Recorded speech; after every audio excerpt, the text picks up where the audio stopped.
chers responsables ici présents, militantes et militants, chers amis de la presse, le journaliste, chroniqueur et opposant politique béninois, Frère Rombi, a été kidnappé le lundi 12 août 2024 aux environs de 22 h, heure locale à Lomé au Togo, par des individus inconnus.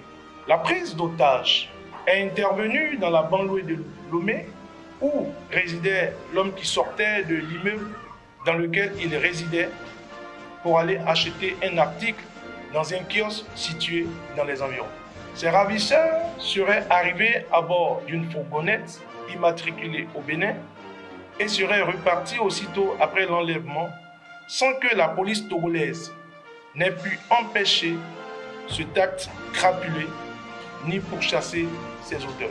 Selon les voisins qui ont été témoins des faits, tout est allé très vite. Un individu qui a tenté de s'interposer a été très vite molesté et maîtrisé. Suite à leur rap, ces ravisseurs qui, au nombre de 4, agissant comme des individus sous l'emprise de stupéfiants, ont emporté Manu Militari, le frère Rombi, à qui ils auraient porté une cagoule et qui l'ont fait passer par des voies détournées après lui avoir porté des coups au visage et dans le dos. En cours de route, il aurait été étranglé par ces ravisseurs qui n'ont desserré l'étreinte que lorsque leur victime a commencé à être étouffée et à baver. Sur leur parcours, ils auraient pris des voies détournées, passant même par des forêts. Tout cela a été su par la victime, malgré la cagoule, à cause de la conversation entre les ravisseurs. L'un des ravisseurs aurait même suggéré de l'éliminer et il n'a eu son salut qu'à l'opposition d'un autre qui a déclaré qu'ils n'ont pas encore reçu d'instructions allant dans ce sens.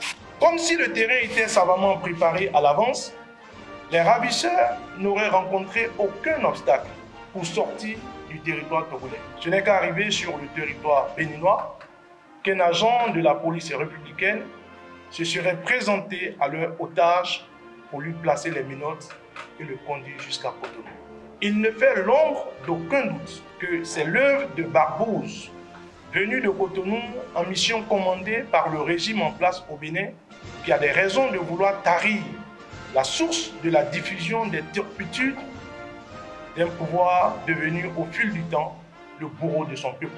La ligne éditoriale, toujours bien documentée et sans concession du chroniqueur, était devenue le pire cauchemar des autorités béninoises qui ont dû recourir à des méthodes dignes de la mafia pour en venir à bout. Il s'est dit que le gouvernement s'est doté des équipements d'écoute les plus à la pointe et les plus onéreux pour surveiller et espionner sa population. Pendant ce temps, par manque d'informations crédibles, nos populations et nos soldats tombent sous les balles des terroristes. M. Patrice Talon, candidat à l'élection présidentielle de 2016, n'avait-il pas recommandé que les renseignements devraient être utilisés pour assurer la sécurité des populations et sauvegarder l'intégrité du territoire national plutôt que d'espionner ses compatriotes? Hélas, ce temps est révolu. La répression des opposants et de la jeunesse étant devenue l'axe central de la politique gouvernementale, le gouvernement se fourvoie, s'embrouille et ment à longueur de journée au peuple. Toutes les réformes législatives en matière pénale ne visent qu'à restreindre l'espace de la liberté d'opinion et d'expression pour le rendre inexistant. Depuis 2018, la dépénalisation des délits de presse a été très tôt remplacée par la loi portant code du numérique qui comporte des infractions les plus inimaginables ainsi que de lourdes peines. Au Bénin, émettre désormais des critiques sur les actions du pouvoir peut facilement être qualifié de délit qui expose son auteur à des poursuites devant la juridiction qu'est la Cour de répression des infractions économiques et du terrorisme, devenue le bras armé du régime finissant. Plusieurs jeunes croupissent dans les prisons déjà surpeuplées pour avoir simplement relayé une information sur les réseaux sociaux. L'objectif de ce régime est d'inoculer et commercialiser la peur aux citoyens pour en faire des spectateurs passifs, indolents et lâches dans l'accomplissement de leur destinée. Dans un tel contexte politique, les digues contre l'arbitraire des gouvernants ont complètement disparu pour laisser libre cours à la seule volonté du chef omnipotent, omniscient, qui ne supporte même pas la simple réticence devant son bon vouloir. Réduit finalement à l'incapacité de même s'indigner et encore moins de se révolter contre la tyrannie qui l'étouffe chaque jour davantage, il ne reste plus au peuple béninois qu'à prendre son destin en main en se rangeant définitivement du côté de l'opposition à ce régime finissant. Comme dans toute dictature, avant d'achever sa victime, la dictature le peint en noir, le discrédite, le salit, le livre aux gémonies et l'esquinte. La communication mensongère du gouvernement par le canal des Clébés a déjà commencé à salir la réputation de Frère Honvi en le taxant de cybercriminel.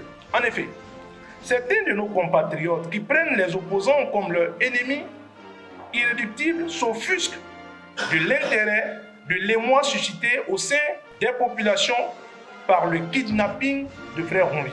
L'indignation généralisée provoquée par ce rapt indigne n'a étonné et contrarié que ceux dont les intérêts ont toujours été opposés à ceux de notre vaillant peuple.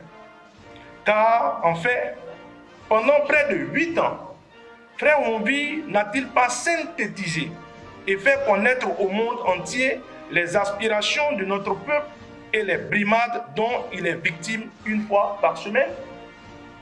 N'a-t-il pas courageusement dénoncé les dérives politiques, sociales et économiques du pouvoir déviant, liberticide de la rupture? Il a constamment mis à nu la gouvernance sulfureuse en cours faite de combines, d'arrestations brutales, bref, toutes les indignités des gouvernants mettant ainsi véritablement en difficulté le pouvoir du président Patrice Talon par la puissance de sa plume et de sa verve. C'est pourquoi le peuple béninois l'a adopté et se tient religieusement plus que les conseils des ministres tous les vendredis à son écoute. C'est pour cette raison que notre peuple rejette et dénonce le malheur advenu à l'activiste, aux journalistes, aux chroniqueurs politiques, Frère Honvi, et considère que c'est également son malheur, c'est-à-dire le malheur du peuple. Aujourd'hui, chaque Béninois se considère comme un Frère Honvi. Tous les combattants de la liberté s'indignent à cet authentique, s'identifient plutôt à cet authentique héritier, sans peur et sans reproche, de nos héros Béhanzin, Bioguera et Kaba. Par ses chroniques incisives, Frère Honvi a incarné le patriotisme et les valeurs de notre République, une et indivisible. Ainsi, quoi que disent et fassent les Clébés de la rupture et la justice pour ternir l'image de Frère Honvi, ils auront, comme on le dit communément, tiré à terre. Nous voulons dire haut et fort que Honvi n'est ni un délinquant, ni un cybercriminel.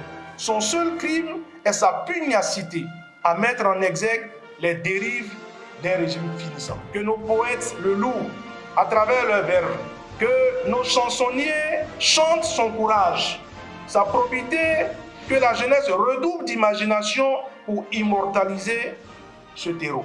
Nous avons appris qu'il sera présenté demain, lundi 19 août 2024 à la Criette. Nous demandons à tout le peuple de converger vers la Criette, 6 à Danquito, à l'ancien bâtiment de la Cour suprême, afin de témoigner de notre soutien à ce terreau que le régime veut liquider. Aucune psychose, aucune intimidation, aucun terrorisme d'État ne saurait empêcher notre peuple à conduire ce régime finissant à finir effectivement. Que le peuple béninois, comme un seul homme, se mobilise pour condamner son kidnapping, exiger sa libération immédiate, sans condition, et le respect de ses droits. Vive le Bénin, vive la démocratie. Je vous remercie.